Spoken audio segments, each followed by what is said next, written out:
Good evening, everyone. Welcome to Guildhall. I'm Andrea Grover, the Executive Director. You're welcome to move up if you'd like to and fill in the seats up front, if you feel like it, no pressure. So this is the final installment of the Hamptons Institute. I'm really proud of this program. It started about 10 years ago. It was spearheaded by Mickey Strauss.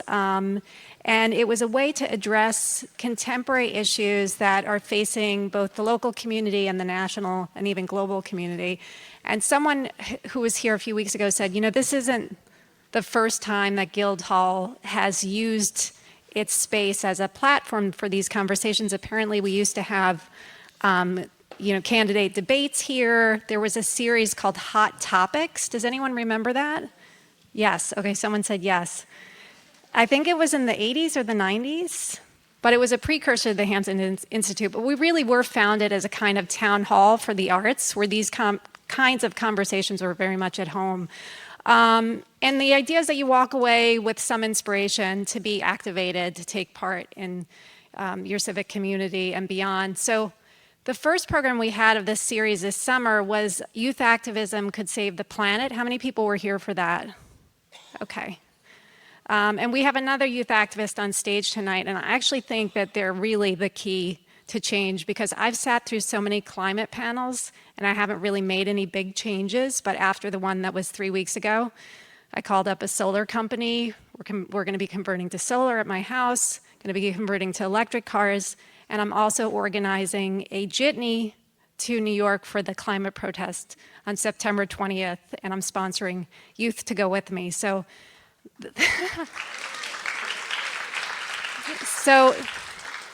that's the kind.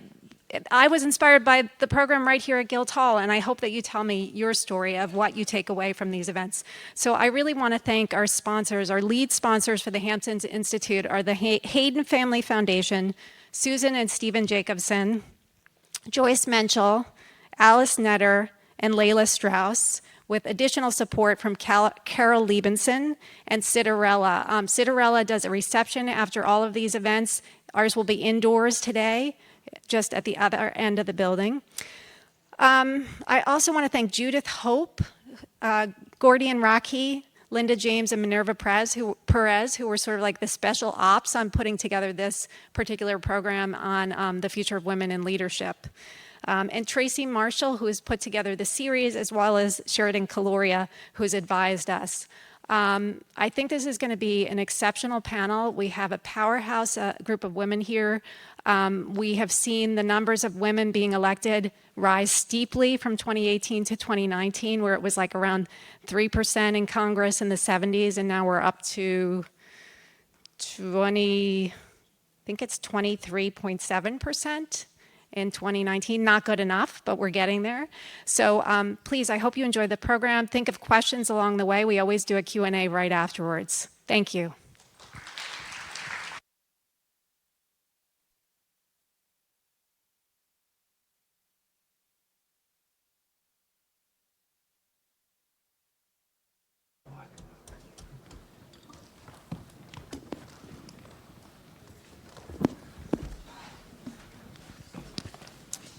Great. Well, welcome. It's great to be here with all of you. I'm Cecile Richards, and I have the great honor of getting to moderate this illustrious panel. And I thought maybe we'd just go down the road and everybody introduce themselves quickly, and then we'll get right into the conversation. Okay? I'm Lieutenant Governor Kathy Hochul. I'm Assemblywoman Kimberly Jean-Pierre. I represent Town of Babylon, Central Long Island. And I'm Avery Reed, student activist from California. I'm Assemblywoman Taylor Darling. I represent District 18 in Nassau County, Long Island. And I am Brette McSweeney, the president of Eleanor's Legacy, a women's political organization here in New York. So can we give it up for this fabulous panel? Thank you. So we all just got to know each other, and it's really great because we have folks who've been doing politics for their entire lives, and then we have Avery, who's going to be a first-time voter next year, which is really exciting. So I wanted to start out with a question that is on my mind, which is, About a year from now, it'll be the centennial of women's suffrage in this country. Although I think for everyone here, if you don't know, you should know that was only for white women. And of course, it took many, many years before women of color also gained the right to vote. But it is something somewhat incredible that 100 years later, we're heading into one of the most important presidential elections in our lifetime. And that women are now the majority of voters. They are the majority of activists. Increasingly, they are candidates, and I'm sure Brette will talk about that. And one of the facts that I think is so fascinating is in this last election in 2018, women actually contributed $100 million more to candidates and campaigns than they did in 2016 when Hillary Clinton ran for president. Mm-hmm. So I know, that's how I feel. It's like it is really incredible that women are putting their money into politics, they're active and they're involved, and yet we still don't have political power in the way that we should, and we could go through all the ways in which we see that every day in our lives. So I am really interested from this panel, if you had one big idea of what we can do with the next 12 months to make our democracy more reflective and to make sure that every woman in this country goes to vote, what would it be? And Avery, I'm going to pick on you because you're the first-time voter and you're talking to a lot of the people that we need to make sure do go vote next November. Yeah, okay. So from my perspective as a student, it is frustrating to see that people who are seniors in high school, 17-year-olds, aren't able to vote in the general elections. So I think if I had one big idea to increase voter participation, and especially women participation, would be to lower the voting age to 17. And so we have that, we have a proposal in California, ACA 8, which is advocating to lower the voting age to 17. And I think that if we want to have the best turnout for high school seniors across the country, that if we lowered that, that would show students that right after their civics course or right after their US Gov course, when they're most riled up and excited about US politics, that they can go straight to the voter box and show that excitement by a vote. And so if we lower that, we're increasing the inclusivity for people across the country. So that's my big idea. Bravo. Okay, who else has an idea? Okay, I'll go next. I'll try to follow Avery's revolutionary idea of expanding democracy. And what I would say is get involved right now. There's going to be elections happening in November 2019. And these elections matter in New York. It's at the local level. Your village, your town, your county offices. And that's where the momentum builds for 2020. It's just what happened here in New York. Huge victories in Riverhead, in Hempstead, electing women and electing Democratic women in 2017 helped feed the blue wave in 2018 that took over Congress. And on top of that, the rubber meets the road at the local level. And so we need to change the face of power in Albany, which we're working on. We need to change the face of power in DC, which we will be working on. But we still need to focus on these villages, towns, and counties in our cities as well. Great. And I would just add to really focusing on issues that are important to us women, like childcare, like the cost of living, like running your household, and just be more involved. And if you know anyone that has a child in school, it also starts down from your PTA, the local level at the school district, getting more involved. Just, the cliche is all politics is local. That's true. And it starts from local, and how do we build up our community? How do we build up young women in our community, starting from our school-age girls? It does seem like that this whole idea of how do women associate voting with actually solving problems that they have. And I think there was a congresswoman said to me the other day, she said, everybody in Congress, including the men, they agree on the issues that we care about: affordable child care, family leave, increasing equal pay, the minimum wage. But somehow when it comes to divvying up the pot, it's always about roads and bridges. That's not actually about the things that, for a lot of women, are really the economic difference. So I think that is a really important point. How do we make politics relevant and make sure the issues that so many working women deal with are actually on the agenda? What were you going to say, Assemblywoman, though? I had an idea to increase engagement, your last question.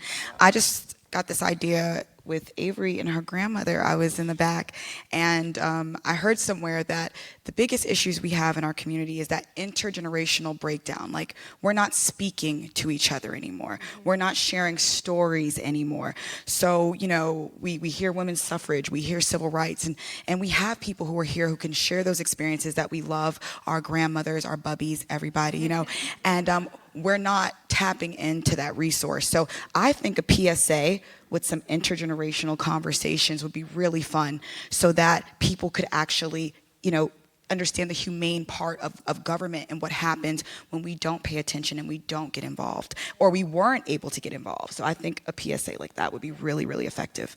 Love that. Just to answer the question, it's very hard for a politician to give a one answer to any question, but I will try. the I will mic. try. But I was just thinking, because I agree with everything that's been said about the power of getting involved now, as Brette talked about, and getting more young people involved and speaking to issues that women care about. But also, I think women should feel a personal responsibility to engage their own networks. When you think about the influencers, I mean, there was a time when women would wait to see what their husband did, what their husband would tell them who to vote for. I think today, with social media and networks that women have in communities like this, women know that they can make persuasive arguments and get their friends to feel a responsibility to do something beyond just talking about the problems of society. If you're not willing to get up and vote, I'm sorry, then you are part of the problem. And I have no trouble calling out people who didn't vote in 2016. People didn't vote in 2018. I said, you have foregone your right to complain about anything that happens if you didn't give a damn enough to get out and vote. So I think people should influence their own friends. Just some old-fashioned shaming. Yeah. And I have to tell you, I'm a mom. There's nothing more powerful than mom guilt. I can guilt anybody into what's wrong with society today because they didn't get up and vote. So just put me in a room with anybody, and I'll make them feel really bad. Yeah, exactly. Very well said, Governor. Democracy is not a spectator sport. And I will have to say I was guilty of not voting a lot. My voter history is actually one of the things that almost hurt me during my campaign. But I kept saying there were no candidates that I could get behind. You know, it was like, horrible candidate 1, horrible candidate 2. So I just wasn't interested. So that leads me to my next point, which of course I know you could speak on a lot more. But we have to make sure that we have the people who are involved and tapped into our communities voting. Like, voting and running, actually running for office. I had no political background before I decided to run. My sister actually challenged me, and I always tell her I didn't know any better, so I accepted the challenge. And I'm here in the New York State Assembly, and every day I'm here, I'm like, I wish I paid more attention in AP government. but you know what? I know that no one has the passion that I have to fix my community. So really, everyone and anyone can do that. And when we have candidates we can get behind, encouraging people to go out and vote really is a no-brainer. Yeah, there almost needs to be an amnesty for folks who haven't voted before, because I think it's like you can always make up for it. And I do think this is going to be a watershed election, and women will be the majority of voters again in 2020. So something else I'm kind of interested in, because you all come from really very different backgrounds. You represent different districts. Avery's obviously on campus. Brette, I know you're talking to folks all over, and Governor Hochul, you're all over the state. So every single issue that has been at the forefront of concern, protests, marches, whether it is defending the Affordable Care Act and access to Planned Parenthood, whether it is the concern over family separation, what's happening at our borders, whether it's, frankly, common sense gun reform, which we know is so long overdue in the United States of America, teacher strikes. 3/4 of teachers in this country are women, and they've been on the front lines of dealing with fighting for public education. Time's up.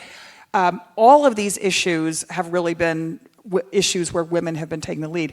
I'm curious what you're seeing right now for the women that you interact with, whether it's on campus, whether it's in your district, whether it's all the places that you just listed a minute ago that you've been even just today. What's on the mind of women as we go into this next 12 months of this election? What are the things that you feel like we want to make sure that we're hearing candidates talk about?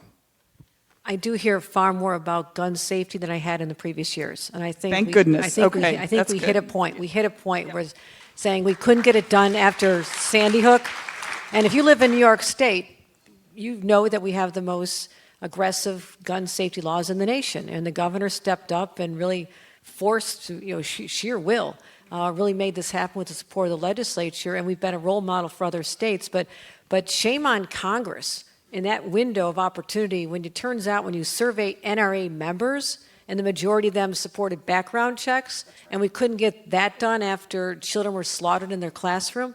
So I think that we now have an awakening, and I think the Parkland young kids are what's firing me up as well. Just know that a movement started because of teenagers who saw what happened in their school, and they've continued. So I think that's the one that I hear more about than I'd heard in the past, and I hear about this all over the state. But certainly, reproductive health. I mean, we didn't know how bad it would get. We all talked about, well, we could get a different presidency, we could end up changing the Supreme Court. Those aren't boogeymen anymore. That's reality. Right. And that scares the heck out of women. So again, we passed with the legislature and the governor. We fought to make sure we could codify Roe v. Wade, so just in case the crazies totally take over Washington, and we're on the verge of that, that we are at least protected here. But I don't want to have only one of 50 states feel like women are secure here. Right. And I think these are the issues that women are talking about more, and it's almost the confluence of those two. And the cross-pollination, where women are just getting fed up between the combination of these and realizing that they can't afford college anymore and the cost of living is so high, but also these ones that threaten their kids. Gun safety is so important because kids in classrooms and kids on street corners and neighborhoods are in jeopardy of losing their lives. That's terrifying to moms. And the number of mothers and fathers who are saying now the thought that they are sending their children back to school and the first thing they are being trained on is an active shooter, like what to do in the case of an active shooter. Assemblywoman, Jean-Pierre, what do you think? Just to add to that, I mean, my daughter, she's 3, and I had to go through a whole process and learn how they do lockdown and the bars that they put up in the preschools. And that's, it's frightening, nowadays that's the kind of walkthrough you're going when you're talking about engaging with classroom and teacher. And, they're doing it more family orientations now with families just to show how they do their lockdown procedure, and that's really scary. And gun safety, it doesn't really matter what community you live in now. All parents, all families are concerned with keeping our streets, our churches, our schools safe. And just to add to that is, keeping our young people, particularly here on Long Island, and our seniors, they're fleeing Long Island because the cost of living is just astronomical, and you really can't own a home. You have people who graduate college and are living in their parents' basement, and they're 30. Is that something you hear about? I mean, I know on the road I hear a lot about housing affordability and the fact that it seems like it's been this issue that's been simmering, but it is now an economic issue that I hear everywhere. Do you feel like that's true? You hear that in your district? Yes, and I mean, one thing that we are doing on Long Island now is building more workforce, and I think that we need to differentiate the two from workforce and affordability are not the same. Workforce housing are for professionals who are particularly Long Island. If you think of the median income as $53,000, but you have, what they used to say on Long Island, we used to have pocket of poverty. Now we have pockets of wealth. And people aren't making that anymore as an average when you're coming out of college. So, I mean, we are doing workforce development, but there's a whole lot that we have to have conversations around housing on Long Island and throughout the state. Yep. So, Avery, if you're getting these 17-year-olds the right to vote, what's the one issue that you feel like, besides just being, part of a democracy and having that civic right, what is the one issue you would say that you hear about on your college campus that we better make sure that we're talking about in this election? Yeah, so I was originally thinking gun violence, and I hate to be repetitive, but also I don't, because this is such an important issue that it needs to be repeated as many times as possible until people will listen. So I just wanted to say I was at an event about a month ago now, and I got a notification from CNN about a shooting at a garlic festival. And I have to say that I swiped up, right? We see so many of these notifications, and it's like, it really hurts me how many times these notifications pop up on my phone. And so I swiped up on this one. But then about 2 minutes later, I looked around me, and this was a student conference, and I look around me, and people are, there's panic on their faces, and people are picking up their phones and calling. And I was like, oh my God, this is something that people are, close to them. And so I realized that it was an event that happened where people were, like a large percentage of the people were from that conference. And that was, I'd realized how important the issue was before, but that was when I was like, it hit much closer to home. So that was the first issue. But the second one is climate change. And as students, it's something that's been forced on us, and we have to act now in order to counteract the things that have been put in place to kind of like prevent our healthy future, if that makes sense. So that is probably the number one issue that I hear about, talked about on campus. And so I personally am working on legislation in the state of California to increase the amount of education that students receive on climate change, so kind of like integrating the issue into our curriculum, and then also, kind of putting pressure on state government to, put mandates on school facilities. Because if students see, sustainable facilities on campus, they're more likely to encourage their parents to adopt those practices at home as well. So climate change definitely is the number one issue that I think people will be voting for, yeah. I would say I want to combine the two, workforce development and climate change. So as we are working to save our planet that is dying every minute, we have a lot of opportunities, especially in our underserved communities, for people to start being trained in jobs that are, being developed because of the issues with climate change. So anything from solar panels to composting, these are great industries for people to be trained on, for people to be a part of. There's a lot of money in the green economy. So just really combining those two things, I think that would be just really progressive and innovative. And that's what we really need to get people excited about, being proactive and getting ahead of where the job market is going, especially as it pertains to healing our planet. So Brette, last year, in 2018, a record number of women and people of color got elected to Congress. Mm-hmm. Yay, that was great.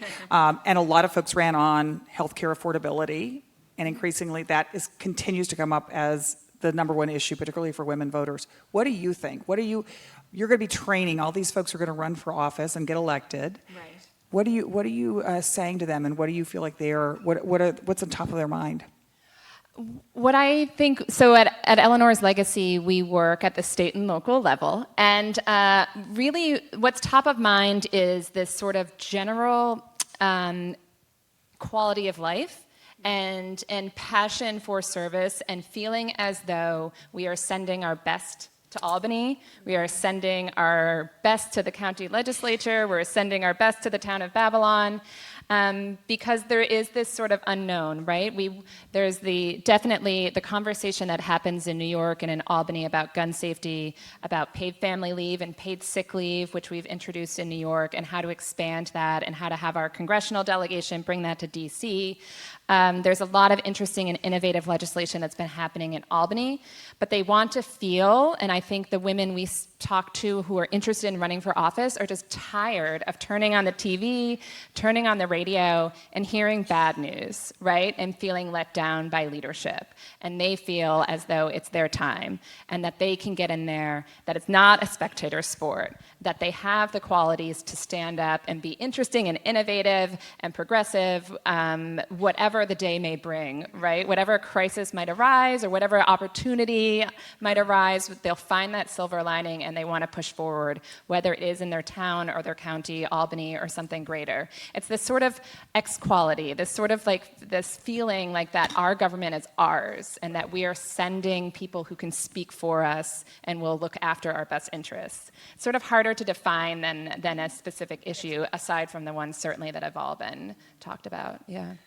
Well, I know we talked a little bit about that before we came out, just about the difference it makes to have people who look like you, can relate to you in office. And I was saying I have gotten to know the youngest African-American woman to go to Congress, Lauren Underwood from Chicago. And if you ever get to hear her talk, we did a panel or a conversation the other day in front of an audience. And after she talks about what it's like to be in Congress, everybody wants to run for Congress. It's just like suddenly, oh, I can do that. And I think this whole idea of, demystifying what the job is, right? And I know, you all have, decided to make these, make this be public servants. I know I felt like having Tammy Duckworth, finally a sitting United States Senator, take her baby on the floor of the United States Senate and showing, okay, that's what a senator... Having to get special permission. And having to get special permission to do so. To do so, yeah. I feel like this is this moment when so many women in particular, and women of color, are saying, I never thought I could run for office, but now, I don't know, I think I could do that. And so I was gonna ask you, Governor Hochul, I know that this is something like that you're really focused on, and you have now started your own, I don't know if it's on Instagram or whatever your social media channel, on how does she do it, or how she does it. So to kind of demystify for folks how you do it. So tell us a little bit about that. And then I'd love to hear all of you say, like, what is it that made you do what you're doing, or what can we do to actually help other folks know that we're out there to support them getting elected and have a democracy that really represents the American people? I have felt, as the highest ranked woman in state government, I've had a responsibility to go out and recruit other women. First of all, I'm sick and tired of being the only woman in a room, so it's personal. I want to hang with some more women. And every level of government I've been in, from town board to county, I was the only county official, I was the only one on my town board. When I was in Congress, I was one of 19%, and now I'm so happy Tish James got elected, so now 50% of our state officials are, so I said, yay. So I also feel a responsibility to go out and talk to them and break through all the images that they have and reasons why they say they can't run. Now, I'm not saying every person has to run, but at least, most guys, if they're 18 and have a pulse, they think they can run for office. I mean, no offense to men, but I've seen a lot of young men who are unbelievably unqualified, including a young man who wanted to run for town board when he was 21 in my hometown, had never gone to town board meetings, lived at home with his parents, didn't have a real job, and I was debating, do I run for town board? I'm 35. I was counsel to Senator Moynihan. I helped start businesses. I've been a citizen activist. I've been protesting bad things since the Vietnam War. But I didn't think I could do it. I didn't have the confidence to run for the lowest level of government until this 21-year-old showed up and says, I can do this. So that was my biggest aha moment in my life. And I said, you know what? Maybe I can do this. And my kids were preschoolers, and I dragged them knocking on doors. And the point is, the two of us both won. There were 2 seats. The two of us won. And I tell this story because I say the person who was wrong in that scenario was not him, because his confidence in himself was well placed. He is now the CEO of a almost $1 billion healthcare organization, and he's one of my dearest friends. He's brilliant. I just didn't think he was when he was 21. But I was the one who held myself back, thinking I was going to be behind the scenes. I'm a staffer. I write the speeches. I make the guys look good. I was a permanent staffer. And I realized how stupid I was. And I tell this story because I want other women, particularly the women we work with in Eleanor's Legacy, to talk about breaking through that. So I'm going to tell you very quickly 3 more reasons that women don't run for office. That one I mentioned is confidence. The second one is cash. Women don't think it's polite to raise money. Your mom would say, no, you shouldn't be asking for money. I'm so happy you gave that statistic of more women opening their pocketbooks and not waiting for their husbands and friends to do this. Invest in women. Invest in women. We need your support. We're not all rich. The third one is the culture. A lot of women don't want to be the only woman in the room. They don't want to have all those battles. But the more women we elect here, I mean, you broke down barriers for yourselves, but also the women who are watching to see, you know what, they did it. And the last one is childcare. A lot of women don't run for office because who's watching the kids? And I will just simply say that my kids were young. They put up with their mother being an elected official for 25 years. They are very socially conscientious individuals. And I don't know what your politics are, and maybe I shouldn't say this, but a week doesn't go by when they don't send me a picture of them protesting the White House, because they live in Washington, and I think they turned out okay. So that's my measure of success. So I tell young women, your kids are going to be okay. Your job is to raise them to be good adults. You have to launch them. So don't worry if you're going to miss a few teacher meetings and a couple of soccer games. They're going to be okay. So Assemblywoman, because you have a history in politics and being the person supporting the person, how did you decide to make that switch? I didn't. So I was like that permanent staffer too, and I think the biggest mistake women make don't feel that they can be in that leadership role. They feel that they're more comfortable in the back, doing the talking points, organizing the events, and it took me a while to convince. And I was actually very involved. I was on the committee to actually find the candidate for the seat, and I just was like so disappointed in the 21-year-olds that would show up for the screenings with no experience, no real heart, no passion, no organic feeling towards the issues that were important to the community that I lived in. And that was when it really hit home for me, sitting at that table, realizing that that person that's sitting there for that screening can be the person that has a major role in my life and my prospective family. But I said I have a 3-year-old daughter. When I first got elected, I didn't have any children, and my first year in office, and I got pregnant, and the first conversations that I had with some of the male counterparts in my district was, maybe you should run for a lower office where you can stay home, and so you can take care of your daughter. Maybe that'd be easier for you. But I'm here 5 years. My daughter's proud doing of you. well. Yeah. And I take my daughter everywhere because, she has a vocabulary out this door, she's a gift, and people are starting to, now I go to events, they ask, where's Gia? Because they're so used to, but there were people, and sometimes I would want to say, it wasn't the men who scringed and said, oh my God, she brought her daughter here? And I think that we have to get away from that, not only as men, but as women. We have so much power than we think we have, and I don't think we know the capacity of our power. We run our households. Why can't we run for office? We take care of our household. Why can't we run for office? We manage everything. Why can't we run for office? So I say to say this, that we have to stop saying no. And I was sitting on a panel at a bar association, and there was a woman who, she's from Brooklyn. She trains candidates as well, and she's a consultant, and she helps fundraise.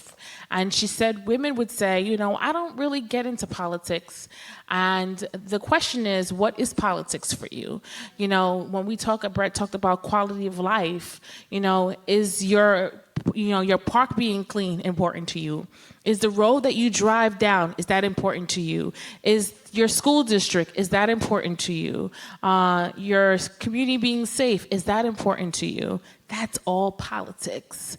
And so we have to get away that the politics, we always talk about Albany, 3 men in the room. Soon it's gonna be 3 women in the room. And we have to, it's our language, our language, triggers stigma, it triggers the way we think and the things that we do. So I think we as women too have to start changing our language and how we react, even within our own household. I think that's important. I love that. I love that you're taking your daughter with you. And I think this kind of, Governor Hochul, to your point, is that because so many women now are saying, I don't know what to do. I feel like I'm concerned about what's happening. And also, what am I teaching my children? Is like, I think what we teach our children it's not what we tell them, it's what they see us do. And so when your daughter is seeing you leading and that's how they learn. So. It's not always easy. No, it isn't. It's not always That's easy. right. My daughter I was nursing her first 6 months, and she traveled to Albany. And when I look back, and that's with any task we do as women, that is when we're in it, we're in it.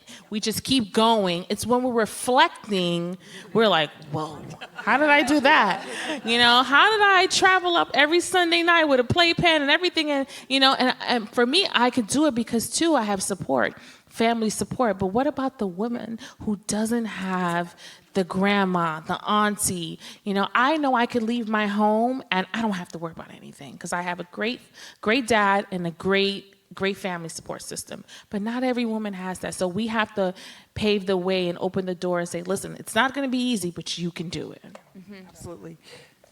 Avery, so I know you haven't run for office yet, but you're kind of in office, right? I mean, you are with the tell folks what you do with the student. Yeah. Okay, so I always knew that I wanted to go into politics, right? And so when I would get the typical question like, "Oh, so what do you want to do when you grow up?" I would look up at them and be like, I want to go into politics.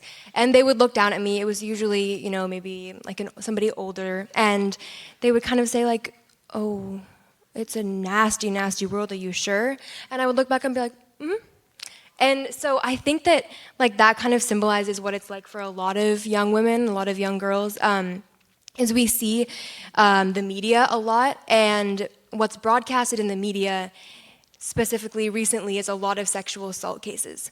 And so it's a little bit disheartening to see that is what the media is valuing, not these amazing women that are doing work in politics, right? So I think, so for me, I thought, I'm not going to wait until I have a political degree to run for office, right? So I kind of thought that as a woman, I needed to get a running start, if that makes sense. So I ran for office when I was 16. I was part of a student council organization. It's called the California Association of Student Councils.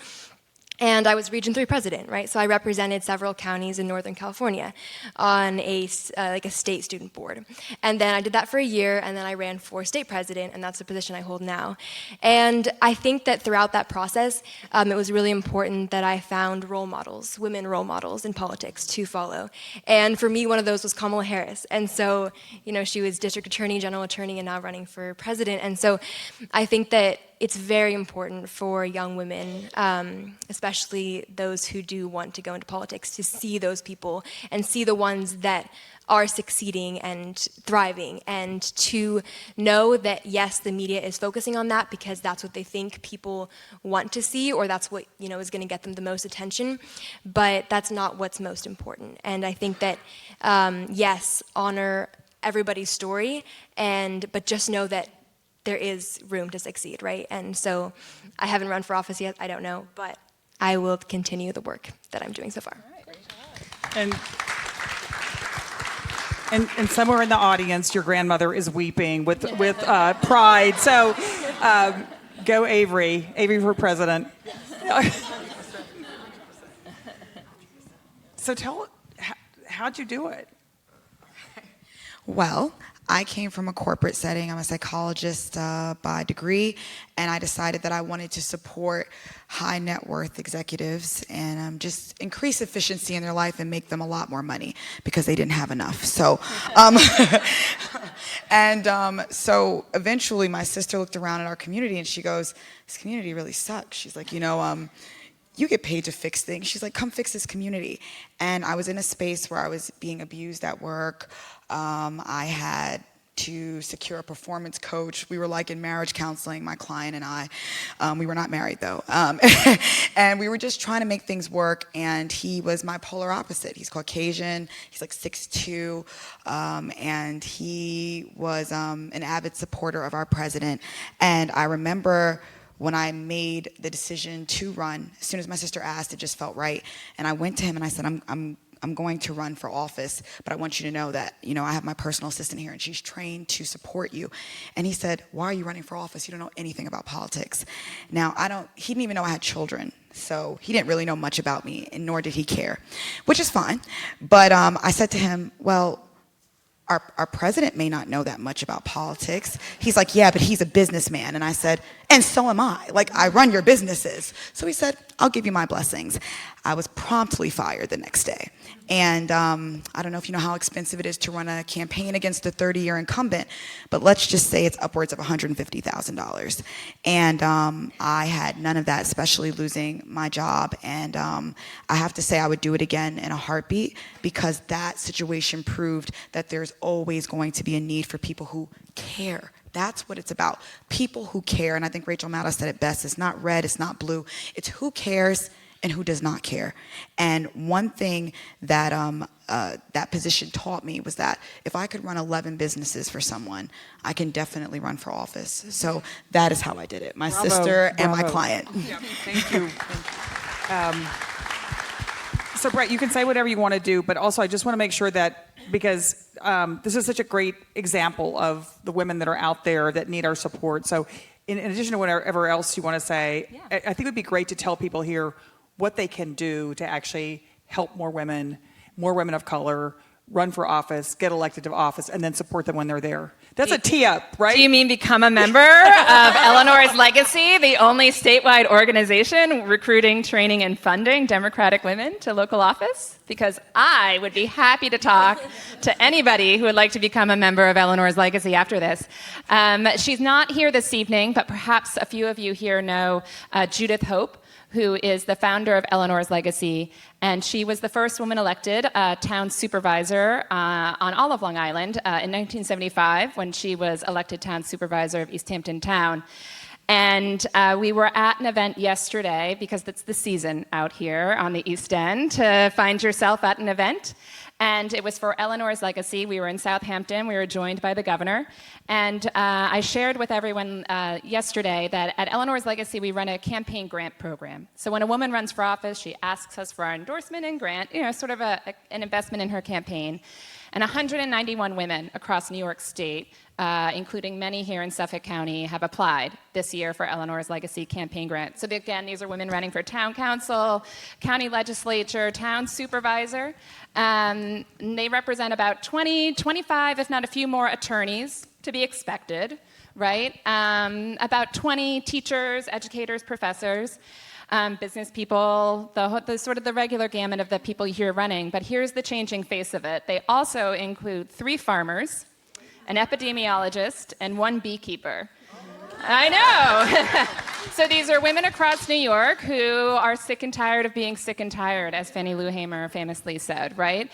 And they're ready to get involved, and they're ready to follow in the footsteps that generations of New York women have paved that way and continue to pave that way forward for all of us. And it's so interesting and exciting to see. So you all should know that your New York State legislature at this moment has the most number of women ever serving in it, as the Lieutenant Governor said. Yes, just two of the women here today, of the fantastic women, and they're doing such interesting things.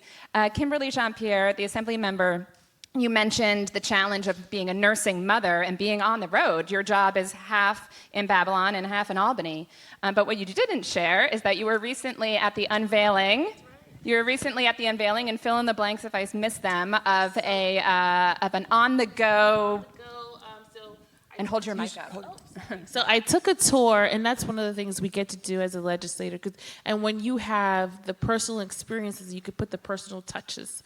So we took a tour of the East Access, which would be the Long Island Railroad being able to be expanded in different parts of the city. So one of the things Neely Rozek and I talked about was how, a lot of nursing moms who are nursing take the Long Island Railroad and are connecting to different parts. So it's supposed to connect to the Amtrak and the PATH train. And how will you make it convenient and accessible? We do it in the airports.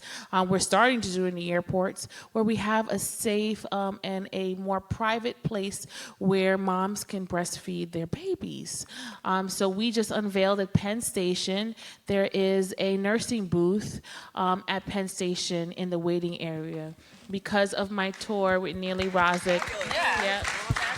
So it took 2 women, 2 Assembly women, going on a tour, an infrastructure tour, right? Where I'm sure you had hard hats and boots, and everyone was pointing out the safety measures and how deep you were digging those tunnels. And the 2 of you said, well, what about the women riding these trains that you're going to bring into the city, and how are we actually improving their lives? They were talking about UPS, USB port, charging your phone, so exciting. And all these techie things. And we said, what about the moms?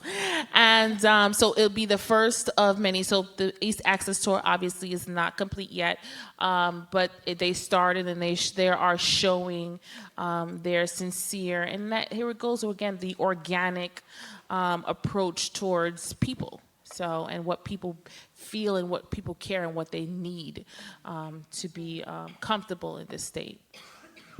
It's just bringing a totally different perspective to, elective office. And I just have to say this because I think as much progress as we're making in some places in New York, obviously there's a lot of things happening that are taking us backwards. And I know today I read that Planned Parenthood has now had to drop out of the National Family Planning Program. They provide 40% of the services through the National Family Planning Program. And it's because of this new regulation by this administration. And so there are going to be millions of folks who are going to lose access to services, and many of them places where there are no other options. And so I firmly believe that when half of Congress can get pregnant, we will quit fighting about Planned Parenthood and abortion rights and all the other things that women need. But this is a time, and I think this is the hard thing right now, is the onslaught of all the attacks on people of color, on the immigrant community, on women. It's hard for voters to focus, and it's hard to even pay attention. And as I think a couple of you said, it's hard to turn on the news sometimes. And so that's where I feel like you all play such an important role in helping people distinguish what is actually happening in Albany, in Washington. You were going to say something? Yeah. I was going to say, this divisiveness is really not helping us as a country. A lot of times people hear things, or they hear the word diversity and think it's like a weakness. But diversity is a strength. It's that way in genetics. It's that way in just the fiber of this country. So if we continue to be afraid, if we continue to fight against things that will help people, we are going in a direction that is really, really detrimental. To say anything to a woman who, she's responsible for bringing life, she's responsible for raising life. Men also use a lot of these services. When I toured Planned Parenthood, I have a really big facility near my house in Hempstead. And, I have people of color who are concerned because they'll say things like, this is about sterilization, or it's here because they don't want us to have children. And honestly, the educational aspect in Planned Parenthood is the part that I hold most sacred, because how many times have any of us, and all of us in here, done things because we were misinformed?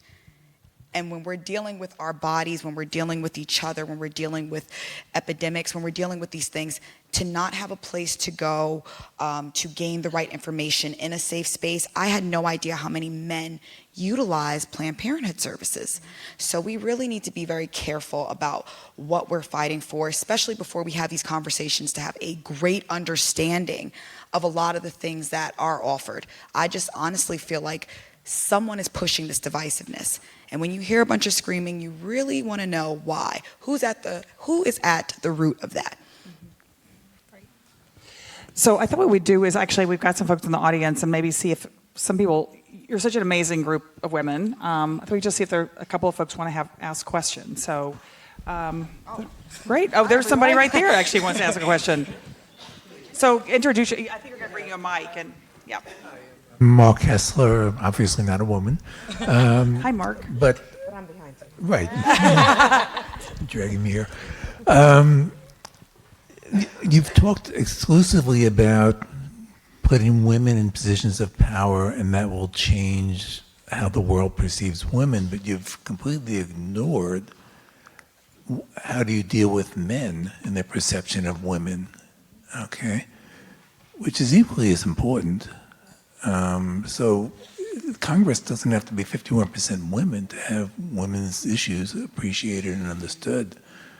Let's just try it. I don't know. Yeah. I think it's just an idea, but it's a good, it's a great point. I mean, I'd love to. And look, I think it's absolutely true that, and I think it's important that we all know there are men who believe in women's rights, in women's representation. So this is not, and you're right, we can't get there on our own.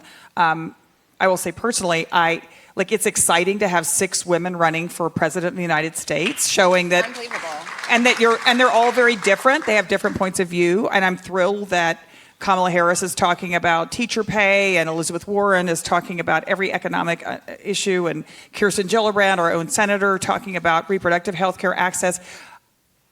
It would be so exciting to hear the men running for president talk about these same issues. So I think there is room here for us to do more to encourage everyone to think of these issues as important. But you all, obviously, I'll let you I think I was- Governor Hochul's about Yeah. to jump out of the chair Yeah. here. Yeah, just No, I'm glad you raised that because I'm not prepared to let men off the hook. We were talking about women because that was the topic we were told to talk about, but I would go on for another 3 hours about the responsibility that men have to make sure that there is a different culture. And whether it's in the workplace, I spoke at Accenture a couple weeks ago. I spent a lot of my time going around to industries where there's primarily, men dominating the C-suites. I mean, very few places have a lot of women in executive positions. Accenture just named their first female CEO of a company of 500,000 people. So I was talking to all the women, firing them up about their role and their responsibility. A young man in the audience came up to me and he said, I'm 24 years old, I just started here. He goes, what should I be doing? And I said, I need you to call out bad behavior when you see it. You cannot tolerate your colleagues when they talk about how a young woman works or looks and what they think about her, what you did on a weekend with women. You should not, there's no place for that in civilized society, and you could be start of a movement where men stand up and say, that's not acceptable. I don't want to hear jokes about women. I don't want to know about her anatomy, and call them out. I want men to feel a responsibility to do that. I think there needs to be a check and balance, and I definitely agree. But I also believe that the more women we have, because we're not equal, but the more we can learn from each other.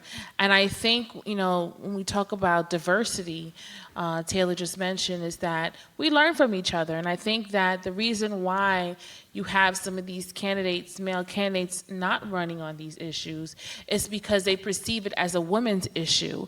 And when we talk about childcare, I'll tell you, my child's father will know, childcare is not my issue, it's our issue.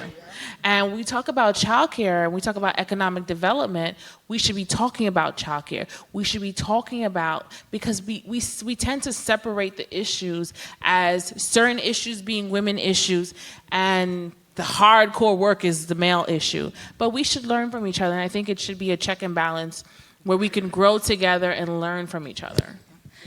I think that is a really good point. I was recently visiting a place for women who've experienced domestic abuse, and they had all these different programs and all these different interventions for the children and the women, and I kept asking, are the men ever looped into this? If they're the ones that are assaulting the women, are they ever looped into this? It's a learned behavior usually, especially if they have young male children. Are the men ever, because how are we going to fix the issue if we are not addressing the person who is assaulting, the family? So I think that's really, really relevant. Yeah, I definitely agree. I think a lot of the behavioral discrepancies that we're talking about between men and women is a lot of the time linked to stereotypes. And so maybe some men have a stereotype of women, and that stereotype is, they don't belong in politics, or whatever that stereotype may be. I think the best way to disprove that is to just prove them wrong in what they're seeing, right? And so maybe you think we don't need 50% of Congress to be represented by women, but I think that is the most effective way to kind of just dispel these stereotypes, if that makes sense. thank you. Thanks for your question. It's a good question. Yeah. I see somebody right there. Hi, thanks. One of your first questions was about how do you get people to come to vote? And New York State is a closed primary state. So if we go back to 2016 in the primary elections, and if you wanted to, and many people I know who are educated and were very involved with voting for, let's say, between Hillary and Bernie, and they needed to, and this election was in May for the primary, they need to make that decision to pick their political party by October. That's almost 9 months prior to this election. Now, New York State has to be the most conservative state when it comes to this. And there is a movement to make this an open primary state. Even California, you can go and you can change 2 weeks prior to the political party that you choose and be able to vote. If you register to vote, there is nowhere on that registration that states that if you if you choose to be an independent, that you will not be able to vote in a primary. People don't understand this. This needs to be out there. You want people to vote. You need to get this out in the public, and we need an open primary in New York State. Could one of you share the new legislation? Well, we are delighted to report that under the new leadership in the New York State Senate, meaning Democrats now control it, we actually had groundbreaking legislation enacted this year to increase voter participation. We had the stigma and the shame, in my opinion, of being 38th in the nation in terms of voter participation. That hurt me deeply as the birthplace of the women's rights movement and all the other causes and civil rights and a lot of movements, the fact that people in our state didn't participate. And I'm not saying it was their fault. I think the system was, to quote Bernie, the system was rigged in a way that did not make it easier. So we now have early voting. First time ever we allow have early voting. You can register to vote when you're 16 years old when you go in to get your driver's registration, so you'll be all set there to get your license. We now also allow for, no longer do you have to, and that was embarrassing, that you had to have known your party affiliation and who you wanted to vote for months before the primary. So we've now changed the timetable and all that. So we still have some more reforms to do. We're not finished. But you're going to see, I hope, a dramatic change in participation because we've made it a lot easier on people. So your point is excellent, and I think we're on the path to making sure that we start moving up in terms of getting New Yorkers able to participate in electing their leaders. That's great. It's a great question. I think that, and this is a great fix. I spent some time this last cycle with Stacey Abrams in Georgia, and I firmly believe, and a lot of people in Georgia believe, that if all the votes had been counted and everyone had been allowed to vote, she would be the governor of Georgia today. And so I'm so glad that she is raising the issue of, because of course we can make 17-year-olds eligible to vote, but then if they actually can't vote where they live or they can't vote where they go to school. And so I do think this is something that it's great that New York can lead the way, but we need national voter registration. We need to change this for the whole country, because if each state is changing it, state by state by state, we're not going to get there. And so thank you for leading the way, but I think it's something we have to commit to as a country, as something that is a priority for to have a real democracy. So I think, who else? We got, here's somebody, actually my friend here is choosing, great. Talking about voter participation, particularly in New York, because we are known as a quote-unquote blue state, there are many people who don't vote because they don't think that their vote counts, regardless of the party, even if they were, Democrats. How do we counter that? What do we do to get more participation, that we're not only a blue state? Well, you might be surprised to hear me say that getting involved and pointing out that your local and your state elected officials have just as much, if not more, control of your day-to-day life, and that perhaps if you are in a blue state or a blue congressional district, you're probably, until very recently, but even still living in a red, if you will, state Senate district. And what that did in Albany for thwarting and traffic jamming and log jamming actual progressive change for decades until the 2018 election. Or you're probably living in the town of Hempstead, which is within a blue congressional district partly, but the assembly member can talk more eloquently about it. But your town supervisor and your town council are where your vote goes even further, and you're being underrepresented and perhaps misrepresented. I think breaking, in my perspective, and in my perhaps the council member Overby that I see in the back there can talk some more about it afterwards. But breaking it down to what matters on the local level and making it really realistic and connected to people's day-to-day lives. It's a challenge because our conversation, very, very rightly so, and no denying it, is often at the national level, and the news is at the national level, but our lives are at the local level. And bringing those two together and seeing how they work together, seeing that the momentum that we build to I would say, elect women to build a matriarchy at the local level in the local election years feeds directly into the national elections and congressional and federal elections that happen 12 months later. And that they themselves, in turn, feed the energy and feed the power for the local elections that continue the year after that. And it just builds and grows on each other. But that's my answer, is to break it down and make it seem real in their lives. I'll just address that quickly. I spent an enormous amount of time on Long Island, Westchester, the 5 boroughs, but there is another whole world out there. My former congressional district that I lost by 1.5% because I refused to vote to repeal the Affordable Care Act just had a survey, and 81% of the individuals in that district, my home district, my old district, would vote for Donald Trump. So that is in the home state of New York.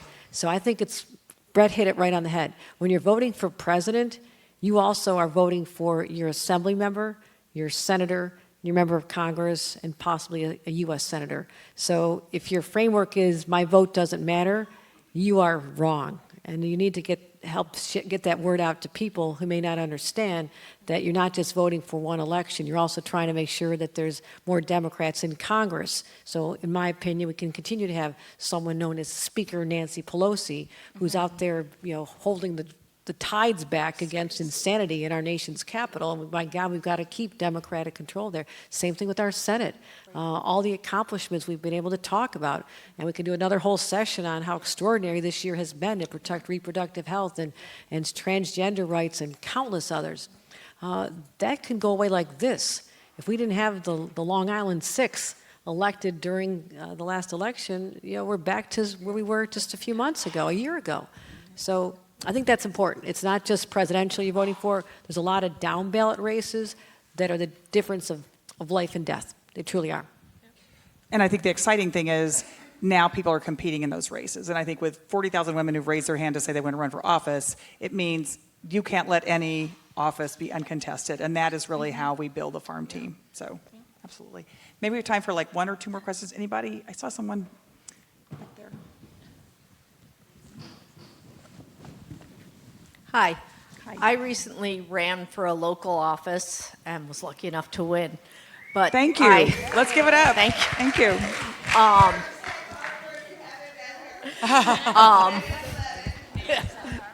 It's true. No, women really did lead it. But I too was challenged to run, and the way I was challenged was I was told it takes a woman 6 times to be asked to run before she says yes, and it takes a man once. And I said, "Damn, I'm running." Yes. So how do we ask them over and over? How does everybody here ask the women in our lives to make sure that we do get more women out there and more women running? The way I phrase it is, have you thought about running for office? And no lead up, no run in. You are talking to her. She strikes you as smart, and you just go for it. There's no other magic. Although everyone here has talked about how they either had to convince themselves or they had to be on the search committee and realize that they themselves were the quality candidate that they were looking for. But part of me is torn, frankly, even about repeating that statistic about a woman being asked 6 times. Even though it's the lived experience, I feel it's changing. That ground is changing right beneath our feet. I feel like 2016, November 8th, 2016, and the entire experience of 2016 was one big ask. And it's continued to be one big ask.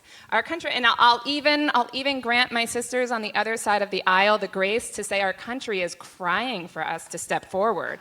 They're crying for a change in the face of power, a change in the conversation. I'm so excited to see what's happening in Albany. I'm excited to know that there's a sister on the other side, all the way in California, who's about to start her journey as a voter, to know that there's no end in sight, that it's not a wave. It's a wave that with no crest. There's no bottom or top to it, that there's just more and more pushing it higher and higher. Yeah. And I think I'll just add to that. I actually, before I ran, when I was a permanent staffer in my mind, and I went to a workshop run by a former congresswoman, and she runs this organization, She Who Runs. And so it was a room filled with women, And the question was, well, I know you probably haven't decided that you wanted to run, but if you were in student government, or if you were in any organization in your school where you were a leader, stand up. And the room was filled. Majority of the women stood up, because there's a gap. When we're in grade school or in college, we feel like we can do it all, but then when we leave college, that level of, or that competence where we can run for office or be in an executive office, for some reason, just goes out the window. Yep.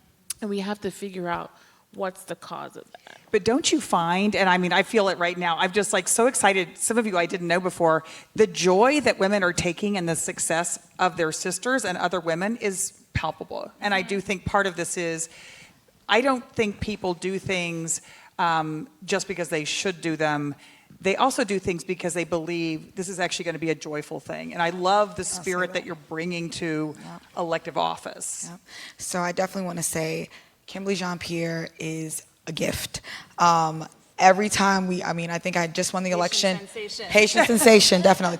I had just won the election, and we met each other at Somos in Puerto Rico, and I think I was like sleepwalking through Somos, and I saw her, and she gave me the biggest hug and kiss. So I was showing my friend all of the Kimberly Jean-Pierre and Taylor Darling pictures and their live photos. So we're just like hugging, like, I'm so happy to see you. And we found out we were on the panel together, and we were so happy. And I think that that support is real, and that support is something that encourages people to join. It is a sisterhood. You know, we have our Women's Caucus in Albany, we have our Black Caucus in Albany. So you have all these groups that really want to support you and encourage you and develop you. And it is very infectious, you know, because we do understand that together we can do a lot more. And not to speak about specific legislation, but I have to publicly thank you, Kimberly Jean-Pierre, because I represent Hempstead School District. And for anyone who lives on Long Island and has heard of Hempstead School District, you know the dire need for monumental change there. We really have children who are literally suffering and dying